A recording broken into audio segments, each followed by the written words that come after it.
আপনাকে কি করে ভালো না বাসি ইয়া রাসূলুল্লাহ।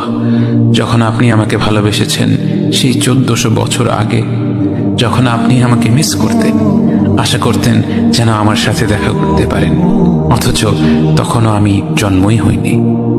সেদিন সাহাবীরা আপনার চোখে পানি দেখে বলল, ইয়া রাসূলুল্লাহ, আপনি কাঁদছেন কেন? আপনি বললেন, আমার ভাইদের খুব দেখতে ইচ্ছে করছে।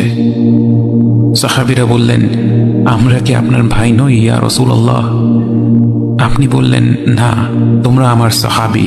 আমার ভাই হলো তারা যারা আমার পরে আসবে এবং আমাকে কখনো না দেখেও তারা আমাকে বিশ্বাস করবে। মৃত্যু শয্যায় শুয়ে আপনার অন্তরে এই চিন্তা ছিল যে আমাদের পরিণতি কি হবে। উম্মতি উম্মতি বলতে বলতে আপনি আপনার রবের নিকট ফিরে গিয়েছেন।